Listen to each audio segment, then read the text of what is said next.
Welcome back to purple daffodils. இன்றைக்கி நம்ம வந்து இன் அ குரூவ் அப்படிங்கிற ஷார்ட் ஸ்டோரி பார்க்க போகிறோம். இது எழுதினவர் வந்து ரியோனோசுகே அகுத்தகாவா. இங்கிலீஷில் வந்துட்டு ரியோனோசுகே அகுட்டகாவா அப்படின்னு சொல்லுவாங்க. அண்ட் ரியோனோசுகே அகுத்தகாவா வந்துட்டு March 1, 1892 பிறந்திருக்காரு. அண்ட் 24 ஜூலை 1927 இருந்துட்டார். இவர் வந்து ஜப்பானில் ரொம்ப செலிப்ரேட்டட் ரைட்டர். அண்ட் மெயினாக இவரை வந்து ஃபாதர் ஆஃப் ஜப்பனீஸ் ஷார்ட் ஸ்டோரின்னே சொல்லுவாங்க. அந்தளவுக்கு ரொம்ப பாப்புலரான ஒர்க்ஸ் எழுதியிருக்காரு. அண்ட் இவரோட ரிமெம்பரன்ஸ்னால் த அகுத்தகாவா ப்ரைஸ் வந்துட்டு அனௌன்ஸ் பண்ணியிருக்காங்க. ஜாப்பனீஸ் லிட்ரரி ப்ரைஸ் வந்து அனௌன்ஸ் பண்ணியிருக்காங்க. இந்த ஸ்டோரி இன்ன குரூவ் வந்துட்டு 1922 பப்ளிஷ் பண்ணியிருக்காங்க. இது வந்துட்டு நிறைய பேர் இங்கிலீஷில் ட்ரான்ஸ்லேட் பண்ணியிருக்காங்க. ஒரிஜினலாக ஜாப்பனீஸில் எழுதியிருக்காங்க. இங்கிலீஷில் வந்து யாரெல்லாம் ட்ரான்ஸ்லேட் பண்ணியிருக்காங்கன்னா தஷாக்கி Kojima, Jay Rubin and James O'Brien. இதில் நம்ம வந்து தஷாக்கி கொஜிமாவோட வேர்ஷன் தான் பார்க்கலாம். சரி, இந்த ஸ்டோரி வந்துட்டு மூவியாக க்ரியேட் பண்ணியிருக்காங்க. அந்த ஃபிலிமோட பேர் ரஷோமான். இதை வந்துட்டு அகிரா குரோசாவா வந்து டைரக்ட் பண்ணியிருக்காரு. ஸோ இந்த கதை, இந்த படத்தோட கதையும் சரி, இந்த ஸ்டோரியோட கதையும் சரி எதை டீல் பண்ணுதுன்னா, ஒரு சிங்கிள் மர்டர் நடக்குது. அந்த மர்டருக்காக நிறைய பேர் அவங்களோட டெஸ்டிமோனிஸ், அவங்களோட பாயிண்ட் ஆஃப் வியூவில் என்ன நடந்துச்சு அப்படின்னு சாட்சி சொல்ல வராங்க. ஸோ அதை பேஸ் பண்ணி தான் இந்த கதை வந்து அமைஞ்சிருக்கு. அதுக்கப்புறம் அகுத்தகாவா வந்து இந்த கதை மூலியமாக என்ன சொல்கிறாருன்னா, ட்ரூத் இஸ் ஆஃபன் டிஃபிகல்ட். உண்மைங்கிறது கண்டுபிடிக்கிறது ரொம்ப கஷ்டம். It is not impossible. கண்டுபிடிக்காமல் இஃப் நாட் இம்பாசிபிள், கண்டுபிடிக்கவே முடியாது. டு பின் டவுன், எது உண்மைன்னு நம்மளால் கண்டுபிடிக்கவே முடியாது அப்படின்னு வந்து சொல்கிறாரு.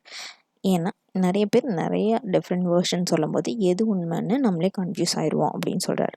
இந்த கதை வந்து எதை சென்டராக வச்சுருக்கு அப்படின்னா, ஒரு சாமுராயை வந்து மிஸ்டீரியஸாக கொலை பண்ணுறாங்க அந்த பேம்பு குரூவில், பேம்பு ஃபாரஸ்ட்டில். ஸோ அதை சுற்றி தான் இந்த கதை வந்து ரிவால்வ் ஆகுது. சீரீஸ் ஆஃப் ஈவெண்ட்ஸும் நிறைய அக்கௌண்ட்ஸ் ஆஃப் டெஸ்டிமோனிஸும் வந்துட்டு கொடுப்பாங்க இந்த கதையில். அதை பேஸ் பண்ணி தான் இந்த ஸ்டோரி வந்து ரிவால்வ் ஆகுது. ஸோ இந்த கதை இன்ன குரூவை வந்து ரஷோமான் அப்படிங்கிற படம் எடுத்ததுக்கப்புறமா இந்த டைப் ஆஃப் ரைட்டிங் வந்துட்டு மூவிஸ் எடுக்கிறதா இருக்கட்டும், இல்லை ரைட்டிங்லையா இருக்கட்டும், நிறைய ஃபாலோ பண்ண ஆரம்பித்தாங்க.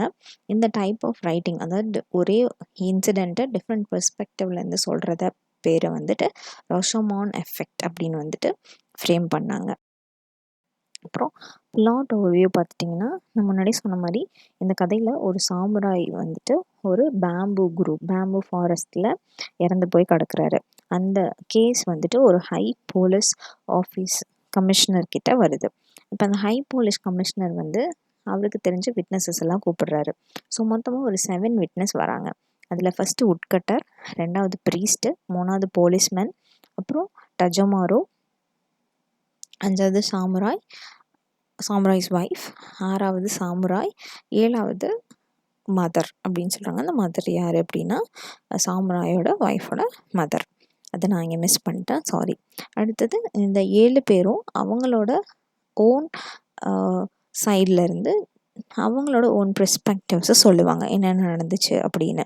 ஸோ இப்படி சொல்லும்போது அந்த ரீடர்ஸ்க்கே வந்து என்ன கன்ஃபியூஸ் ஆகும்னா, எது உண்மை அப்படிங்கிறதே கண்டுபிடிக்க முடியாது. ஏன்னா ஒவ்வொருத்தவங்க ஒரு வெர்ஷன் ஆஃப் ஸ்டோரி வந்து வச்சுருப்பாங்க. ஸோ டெஃபினட் ஆன்சர் அப்படிங்கிறது கிடைக்காது. அதுதான் இந்த ஸ்டோரியோட மெயின் ஐடியா. ஓகே, இதில் இருக்க கேரக்டர்ஸ் பார்த்துட்டிங்கன்னா, முன்னாடி சொன்ன மாதிரி high police commissioner, உட்கட்டர், Buddhist priest, policeman, old women, அதுதான் மசாகோவோட அம்மா, அதாவது அந்த சாமுராயோட ஒய்ஃபோட மதர். டஜோமாரு, அவர் வந்து ஒரு பேண்டிட் அப்படின்னா வந்துட்டு கொலை கற்பழிப்பு இந்த மாதிரி பண்ணிகிட்டு இருக்கவங்கள தான் பேண்டிட் அப்படின்னு சொல்லுவாங்க. மசாகோ, இவங்க வந்துட்டு அந்த சாமுராயோட wife, 19 year old samurai's wife. Kanazawa no Takehiro வந்துட்டு ஒரு 26 years old சாமுராய். இவரோட பேர் வந்து டிஃப்ரெண்ட் வேர்ஷனில் வேறு நேம் இருக்கும். TAKEHIKO அப்படிங்கிறது ஒரிஜினல் வேர்ஷன். இது தாண்டி TAKEHIRO அப்படிங்கிற ஸ்பெல்லிங்கும் இருக்கும். ஓகே, இந்த ஃபஸ்ட்டு டெஸ்டிமோனி வந்து யார் வரா அப்படின்னா உட்கட்டர் வராரு. இவர் வந்துட்டு அந்த ஹை போலீஸ் கமிஷனர் கிட்ட என்ன நடந்துச்சு அப்படின்னு சொல்கிறாரு. ஸோ இந்த ஸ்டோரி பிகின் பண்ணுறதே இவர் தான். ஸோ இவர் என்ன சொல்கிறாரு அப்படின்னா, நான் வந்து யூஷுவலாக டெய்லியுமே நான் வந்து இந்த பேம்பு ஃபாரஸ்ட்டுக்கு போவேன். அந்த குரூவுக்கு போயிட்டு டெய்லி குவாட்டாவை வந்து கட் பண்ணிவிட்டு அதை மார்க்கெட்டில் செல் பண்ணி என்னோடய லைஃப் ரன் ஆகுது. அந்த மாதிரி டெய்லி குவாட்டாவை கட் பண்ணுற அந்த அன்னைக்கு, அந்த மர்டர் நடந்த அன்னைக்கும் நான் வந்து கட் பண்ணுறதுக்காக போனேன். அப்போ நான் வந்து ஒரு டெட் பாடியை நான் பார்த்தேன். அந்த பேம்பு குரூவில், பேம்பு ஃபாரஸ்ட்டில் அந்த பாடி வந்துட்டு எக்ஸாக்டாக சொல்லணும்னா அந்த யமஷீனா ரோட்லேருந்து ஒரு 150 மீட்டர்ஸ் உள்ளுக்குள்ளார இந்த காட்டுக்குள்ளே இருந்துச்சு. அந்த பாடி எப்படி இருந்துச்சுன்னா, அப்படி வானத்தை பார்த்த மாதிரி படுத்திருந்தது, lying flat on its back and ஒரு ப்ளூவிஷ் சில்க் கிமோனோ வந்து போட்டிருந்தாங்க. அதுக்கப்புறம் தலையில் ஹெட் ட்ரெஸ், அதாவது தொப்பின்னு சொல்கிறோம் இல்லையா, அந்த மாதிரி கயோட்டோ ஸ்டைல், அந்த கயோட்டோங்கன்னா அந்த ஊரில் கயோட்டோ ஸ்டைல் ட்ரெஸ் வந்து ஹெட் ட்ரெஸ் வந்து போட்டிருந்தது அப்படின்னு சொல்கிறாங்க. அதுக்கப்புறமா அந்த இறந்து போன மனுஷனை நான் பார்த்தப்போ எனக்கு என்ன தோணுச்சுன்னா, அவரோட நெஞ்சிலேயே யாரோ ஒரே ஒரு டைம் நெஞ்சில் ஒரு ஸ்வாடை வச்சு ஒரே குத்தில் கொலை பண்ணியிருக்காங்க. அந்த காயத்தை சுற்றி இருக்கிற, ஆனால் கத்தி அங்கே இல்லை, அந்த காயத்தை சுற்றி இருக்கிற அந்த பிளட்டெல்லாம் காஞ்சி போச்சு நான் பார்க்கும்போதே. அப்போ ஆப்வியஸ்லாம் அவள் இறந்து ரொம்ப நேரம் இருக்கும். அதுக்கப்புறம் சுற்றி ஏதாச்சும் இருந்துச்சா அப்படின்னு போலீஸ் கமிஷனர் கேட்குறாரு. அப்போ அந்த உட்கட்டர் என்ன சொல்கிறாருன்னா, அங்கே வெப்பன் எதுவும் நான் பார்க்கல, ஆனால் குதிரையும் நான் பார்க்கல, ஆனால் அங்கே ஒரு ரோப் இருந்துச்சு, அப்புறம் கோம்பு, ஒரு சீப்பும் நான் பார்த்தேன்னு சொல்கிறாரு. அப்புறம் அங்கே இருந்த புல்லெல்லாம் வந்துட்டு ஒரு மாதிரி கசங்கி போன மாதிரி இருந்துச்சு. ஸோ நான் என்ன யோசிக்கிறேன்னா, கண்டிப்பாக சாகிறதுக்கு முன்னாடி அந்த செத்து போனவருக்கும் கொலை பண்ணவருக்கும் ரொம்ப ஃபைட் வந்து நடந்திருக்கும், ஸ்ட்ரகிள் வந்து நடந்திருக்கும் அப்படின்னு நினைக்கிறேன் அப்படின்ட்டு அந்த உட்கட்டர் சொல்கிறார். இந்த செகண்ட் டெஸ்டிமோனி வந்துட்டு ப்ரீஸ்ட் வந்து கொடுக்குறாரு. இவர் வந்து ஒரு புத்திஸ்ட் ப்ரீஸ்ட்டு.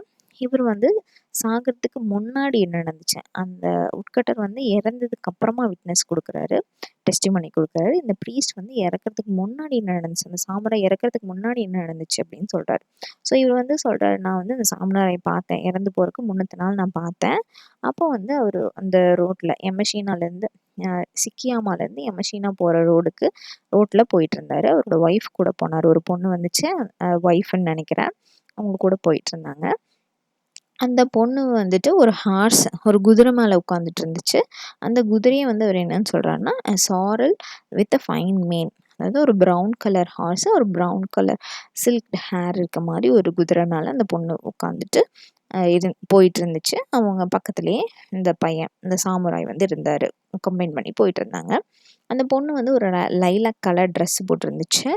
ஆனால் அந்த பொண்ணு வந்துட்டு ஒரு 4 feet 5 inch ஹைட் இருக்கும். அந்த பொண்ணோட ஃபேஸை வந்து நான் பார்க்கல, ஏன்னா அந்த பொண்ணோட ஃபேஸை வந்து ஒரு துணி வச்சு மூடியிருந்தாங்க அப்படின்னு சொல்கிறாரு. ஆனால் நான் வந்து ஒரு புத்திஸ்ட் ப்ரீஸ்ட் இல்லையா, என்னால் இவ்வளோ டீட்டெயில்ஸ் இதுக்கு மேலே நான் அந்த பொண்ணை பற்றி ரொம்ப பார்க்கல அப்படின்னு சொல்கிறாரு.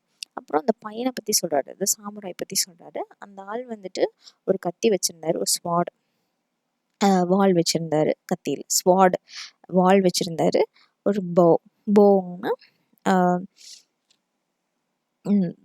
போனா அம்பு, வில் வச்சுருந்தாரு. அண்ட் பிளாக் குயிவர்னால் அந்த அம்பெல்லாம் போட்டு வைக்கிறது, சரிங்களா. அப்புறம் ஒரு வில் வச்சுருந்தாரு, அப்புறம் ஒரு 20 கிட்ட அம்பு வந்து வச்சுருந்தாரு அப்படின்னு அந்த ப்ரீஸ்ட் சொல்கிறாரு. அதுக்கப்புறம் நான் வந்து இவ்வளோ சீக்கிரம் அந்த பையன் இறந்து போவான்னு நான் எக்ஸ்பெக்ட் பண்ணல. நம்ம ஹியூமன் லைஃப் பார்த்திங்களா, எவ்வளோ சிம்பிளான லைஃபாக இருக்குது. இது வந்து ஒரு மார்னிங் டியூ மாதிரி. ஹியூமன் லைஃப்ங்கிறது ஒரு அன்பிரடிக்டபிள், எந்த நேரத்தில் என்ன நடக்குன்னே சொல்ல முடியாது. நம்மளோட லைஃப் வந்து எப்படி ஒரு மார்னிங் டியூ மாதிரி, இப்படி சூரியன் வந்தோடனே நம்ம கரைஞ்சி போயிடுவோம், ஃப்ளாஷ் ஆஃப் லைட்னிங் மாதிரி டக்குன்னு 2 செகண்டில் வந்துட்டு மறைஞ்சு போயிடுவோம். அந்த மாதிரி நம்மளோட லைஃப்பில் என்ன வேணால் நடக்கலாம் அப்படின்னு அன்சர்டைனிட்டி ஆஃப் ஹியூமன் லைஃப்பை வந்து சொல்கிறார். அதுக்கப்புறமா 3வது டெஸ்டிமோனி யார் கொடுக்குறாங்கன்னா, போலீஸ்மேன் கொடுக்குறாரு. இந்த போலீஸ்மேன் வந்து என்ன பண்ணுறாருன்னா, இவர் வந்து அந்த டஜோமாரோ அப்படிங்கிற அந்த பேண்டட், அந்த குற்றவாளியை வந்து அரெஸ்ட் பண்ணியிருக்காரு. அப்படி அவரை அரெஸ்ட் பண்ணும்போது அவன் எப்படி நடந்து போயிட்டு இருந்தான்னா, குதிரையிலேருந்து கீழே தூக்கி வீசப்பட்டிருந்தா எப்படி ஒருத்தன் நடந்து போவானோ அந்த மாதிரி நடந்து போயிட்டு இருந்தார். அதே மாதிரி அந்த ப்ரீஸ்ட் சொன்னார் இல்லையா, அந்த மாதிரி டஜோமாரோ கிட்ட ஒரு வாள் இருந்தது, அப்புறம் ஒரு பவ் இருந்தது, அப்புறம் 20 அரௌண்ட் ஆரோஸும் இருந்துச்சு. ஆனால் அந்த கத்தி இது கிடையாது, இது வேறு கத்தி அப்படின்னு, அதாவது அந்த வாள் கிடையாது, இது வேறு வாள்னு சொல்கிறாரு. அது மட்டும் இல்லாமல் கொஞ்சம் தூரம் அவனை அரெஸ்ட் பண்ணிவிட்டு கொஞ்சம் தூரம் நடந்து வந்ததுக்கப்புறமா பார்த்தா அங்கே வந்துட்டு அந்த சாரல் வித் ஃபைன் மேன் அந்த குதிரை வந்து மேய்ஞ்சிட்டு இருந்தது. ஸோ கண்டிப்பாக அவன் வந்து அவனை வந்து அதாவது அந்த சாமுராயை வந்து டஜோமாரு தான் கொலை பண்ணியிருப்பான். அதனால தான் நான் அவனை அரெஸ்ட் பண்ணேன் அப்படின்னு சொல்கிறாரு. அது மட்டும் இல்லாமல் அந்த டஜோமாரோ வந்து அரெஸ்ட் பண்ணும்போது ஒரு டார்க் ப்ளூ சில்க் கிமோனோ போட்டிருந்தான். ஒரு லார்ஜ் பிளெயின் ஸ்வாட் வச்சுருந்தான். அது ஸ்மார்ட் கூட சேர்த்து அந்த இறந்து போன சாமுராயோட பவும் பிளாக் குயிவரும் ஆரோஸும் வச்சுருந்தான் அப்படின்னு. அதுக்கப்புறம் அவர் சொன்ன மாதிரி அந்த குதிரையும் அங்கே பார்த்துருக்காரு. கண்டிப்பாக அந்த குதிரை மேலே இருந்த சீட்டிங்லாம் கீழே விழுந்து அந்த ரெயின்லாம் கீழே விழுந்து தொங்கிட்டு ஆடிட்டு இருந்துச்சு. அதை வச்சு நான் என்ன கன்ஃபார்ம் பண்ணேன்னா அந்த குதிரை வந்து டஜோமாருவை கீழே தள்ளி விட்டுருச்சு அப்படின்னு சொல்கிறாரு. அது மட்டும் இல்லாமல் நீங்கள் இன்னொன்று தெரிஞ்சுக்கணும், டஜோமாரு வந்து ஒரு பேண்டட். அவனை பற்றி ஒரு நல்ல பெர்ஸ்பெக்டிவ்ல இந்த ஊரில் கிடையாது. கயோட்டோ ரீஜன்லேயே பெரிய கிரிமினல்னால் அது டஜோமாரோ ஒருத்தன், ரொம்ப ஃபேமஸான ஒரு ஆள். அவன் வந்து இதுக்கு முன்னாடி நிறைய க்ரைம் பண்ணியிருக்கிறான். அதில் ஒன் ஆஃப் த க்ரைம் வந்து என்ன அப்படின்னா நிறைய க்ரைம்ஸ் பண்ணியிருக்கான்னு ரூமர் இருக்குது. அதில் ஒரு ரூமர் என்னென்னா 2 விமனை வந்து அவன் கொலை பண்ணியிருக்கான் அப்படின்னு சொல்கிறாங்க. அது எப்போன்னா அந்த பிண்டாரோ ஆஃப் ட்ரைபோ டெம்பிள் அப்படிங்கிற ஒரு இடத்துல 2 விமனை வந்து அவன் கொலை பண்ணியிருக்கான் அப்படின்னு சொல்கிறாரு. கொலை பண்ணியிருக்கிறான் அப்படின்னு ரூமர்ஸ் வந்து இருக்குதுன்னு சொல்கிறாரு. அது மட்டும் இல்லாமல் அந்த செத்துப்போன ஆளோடதெல்லாம் இவன்கிட்ட இருந்தனால கண்டிப்பாக இவன் தான் கொலை பண்ணியிருக்கேன். இவன் அந்த பொண்ணு செத்துப்போன ஆளோட ஒய்ஃப் காணாமல் போனதுக்கும் இவன் தான் காரணமாக இருக்கும். இவனுக்கு தக்க தண்டனை வந்து கொடுங்க அப்படின்னு அந்த போலீஸ் ஆஃபீஸர் வந்து சொல்கிறார். நெக்ஸ்ட்டு 4வது டெஸ்டிமோனி யார் கொடுக்குறாங்கன்னா இந்த மதர்ஸ் டெஸ்டிமோனி. இந்த ஓல்டு விமன் யார் அப்படின்னா மசாகோவோட அம்மா. ஸோ அவங்க என்ன சொல்கிறாங்கன்னா, இந்த இறந்து போன என்னோடய டாட்டர் பேர் தான் மசாகோ. மசாகோவோட ஹஸ்பண்டோட பேர் தான் கனசாவா நோ டஹிஹோ.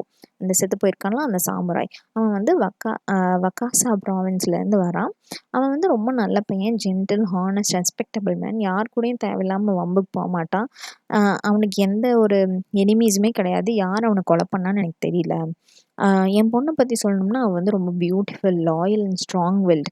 இது வரைக்கும் அவள் ஹஸ்பண்டை தவிர வேறு எந்த ஆம்பளையும் அவள் பார்த்ததே கிடையாது. ஆனால் எனக்கு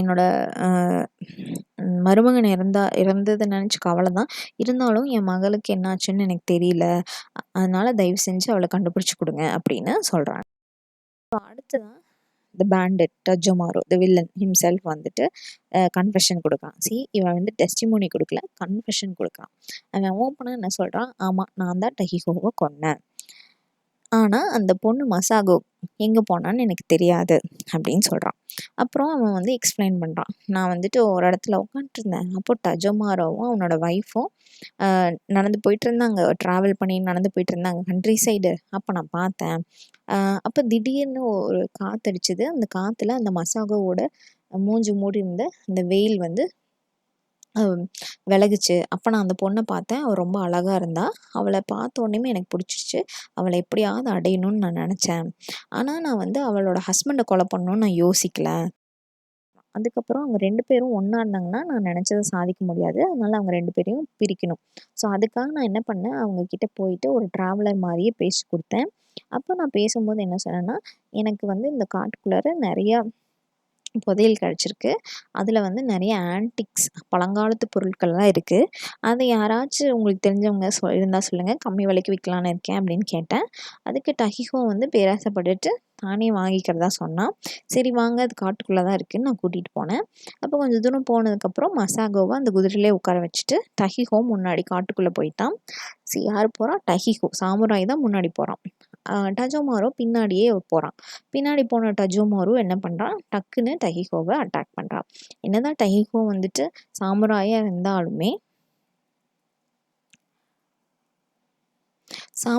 இருந்தாலும் அவனால் இம்மீடியட்டாக சடனாக அட்டாக் பண்ணோன்னையும் பேலன்ஸ் பண்ண முடியல, திரும்ப ரியாக்ட் பண்ண முடியல. ஸோ உடனே டஜோமாரு என்ன பண்ணுறான், அந்த சாமுராயை வந்து மரத்தில் கட்டி வச்சிடறான். மரத்தில் கட்டி வச்சுட்டு அங்கே இருக்கிற இலத்தலை எல்லாத்தையும் பொறுக்கி அந்த சாமுராயோட வாயில் திணிச்சு வச்சிடறான். எதுக்குன்னா அவன் வந்து இனிமேல் சத்தம் போடக்கூடாது அப்படிங்கிறதுக்காக. நெக்ஸ்ட்டு டஜோமாரு என்ன பண்ணுறான்னா, மசாகோ கிட்டே போகிறான். உங்கள் ஹஸ்பண்டுக்கு திடீர்னு உடம்பு சரியில்லை, கீழே விழுந்துட்டாருன்னு சொல்கிறான். So women are always women. So அவங்க ஹஸ்பண்டுக்கு உடம்பு சரியில்லைன்னு சொன்னது எதையுமே யோசிக்காமல் அந்த குதிரையிலேருந்து இறங்கி வருது. இறங்கி காட்டுக்குள்ளே நடக்க ஆரம்பிக்குது. கொஞ்சம் தூரம் போனோடனே அந்த பொண்ணுக்கு ஏதோ டவுட்டாக இருக்குது. அப்புறம் பார்த்தா அவங்க ஹஸ்பண்டை அந்த சாமுராயை மரத்தில் கட்டி வச்சுருக்காங்க. ஸோ அவகிட்ட ஒரு சின்ன கத்தி இருக்குது, டேகர் இருக்குது, அதை எடுத்து சேஃப்டிக்கு வச்சுக்கிறா. ஆனால் டஜமாரோ வந்துட்டு அவளை விட ஸ்ட்ராங் இல்லையா, அதனால் அவளை அடித்து போட்டு ரேப் பண்ணிடுறான். ஸோ ரேப் பண்ணி முடிச்சதுக்கப்புறமா அவன் வந்து என்ன பண்ணியிருக்கான் அப்படின்னா, மசாகோவை பார்த்துருக்கான். மசாகோ வந்து ரொம்ப எமோஷ்னலாக அழுக ஆரம்பிச்சிட்டான். என்னால் வந்து இந்த உலகத்தில் என்னை பற்றி தெரிஞ்ச, என்னோட என்னை பற்றி தெரிஞ்ச 2 ஆண்மகனோட என்னால் வாழ முடியாது. அது வந்து எனக்கு ஒரு டிஸ்கிரேஸ் மாதிரி. ஒருத்தன் தான் உயிரோடு இருக்கணும், ஒன்று நீ சாகணும், இல்லைன்னா என்னோடய ஹஸ்பண்ட் சாகணும் அப்படின்னு வந்து சொல்லியிருக்கா. பட் அஜோமாரோ வந்துட்டு அவன் என்ன பேசினாலும் அது அவனுக்கு ரொம்ப பிடிச்சிருக்கு. அதனால் அவன் என்ன சொல்லியிருக்கான், சரி நான் உன்னை கல்யாணம் பண்ணிக்கிறேன் அப்படின்னு டஜோமாரோ வந்து ஆஃபர் பண்ணிவிட்டு சொல்லப்போ இந்த பொண்ணு வந்து என்ன சொல்லுறா, அப்படின்னா என்னோடய ஹஸ்பண்டை நீ கொலை பண்ணிடுன்னு சொல்லியிருக்கா. ஸோ டஜோமாரோவும் வந்துட்டு உடனே அந்த சாமுராய் கட்டி வச்சுருந்த கயிறை வந்து கட் பண்ணி விட்டுட்டு அவன் கூட சண்டைக்கு போயிருக்கான். சரிங்களா, 2 பேரும் ரொம்ப ஃபீரியஸ்லி சண்டை போடுறாங்க. அதுக்கப்புறம் 23வது ஸ்ட்ரைக்கில் டஜோமாரு வந்து அந்த சாமுராய் டஹிஹோவை நெஞ்சிலே குத்தி கொலை பண்ணுறான். ஸோ கொலை பண்ணிவிட்டு திரும்பி பார்த்தா அந்த பொண்ணை காணோம், மசாகோவை காணோம், அவள் எங்கேயோ காட்டுக்குள்ளே ஓடிட்டா போல்.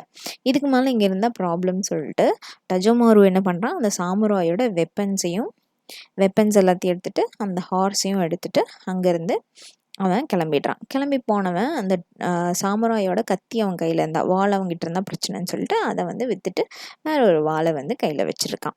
ஸோ இப்படி தான் வந்துட்டு நடந்துச்சு. இப்படி தான் நான் வந்து அந்த டஹிஹோ சாமுராயை வந்து நான் கொலை பண்ணேன், எனக்கு வந்து என்ன தண்டனை கொடுத்தாலும் நான் ஏற்றுக்கிறேன் அப்படின்ட்டு டஜோமாரு.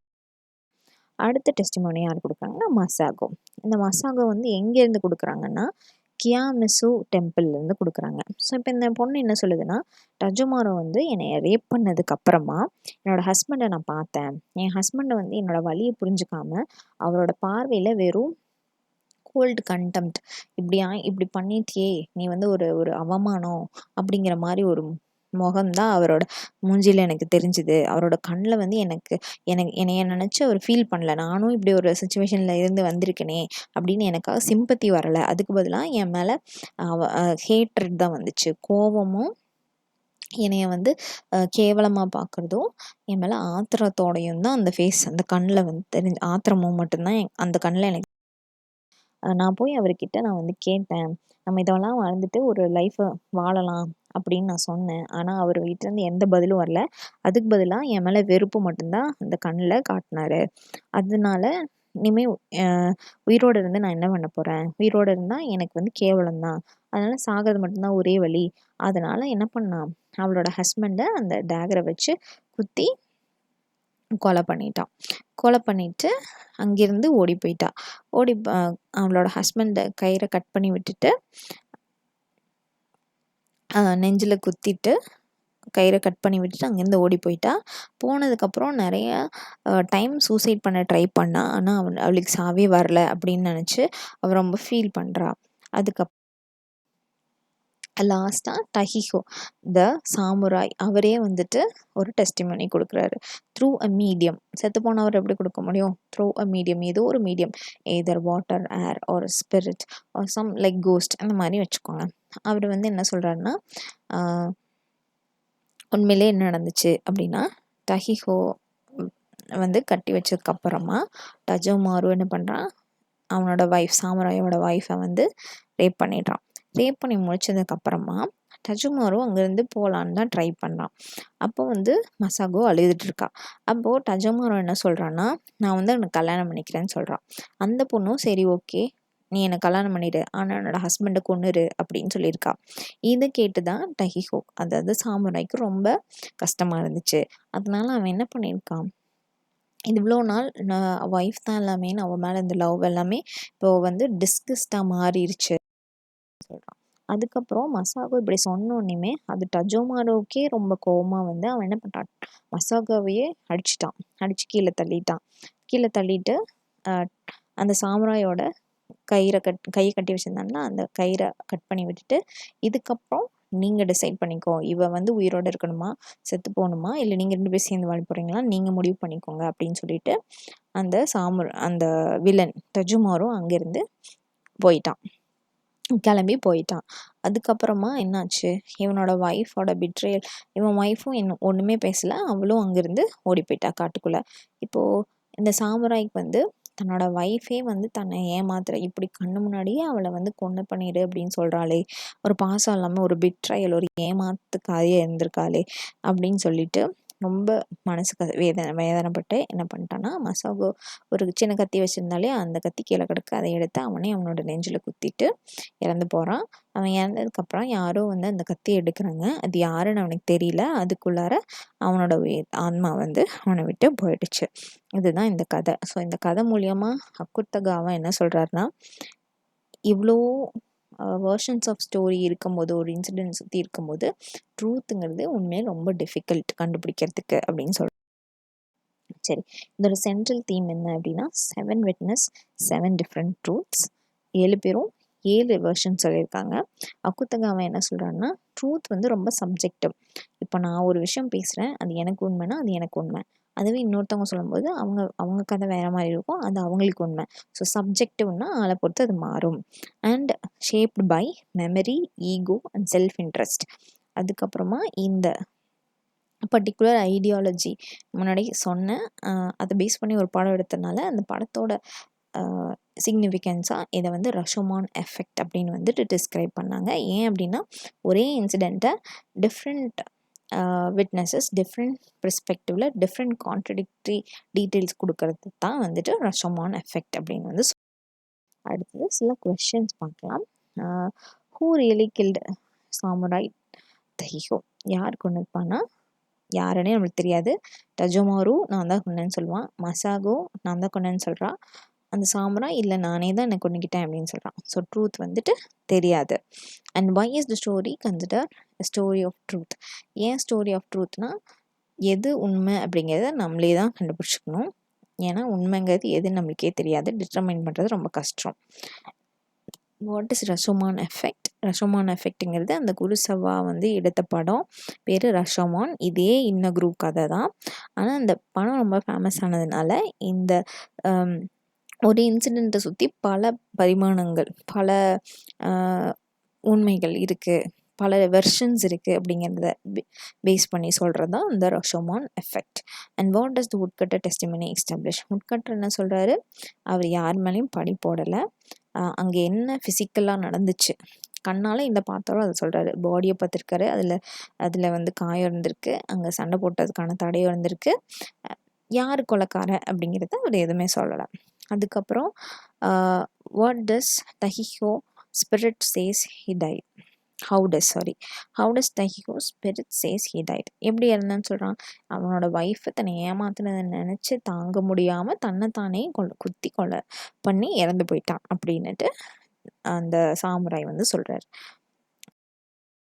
உங்களுக்கு புரிஞ்சிருக்கும்னு நம்புகிறேன். கண்டிப்பாக சேனலை லைக் பண்ணுங்கள், ஷேர் பண்ணுங்கள், சப்ஸ்கிரைப் பண்ணுங்கள். And thank you for patiently listening.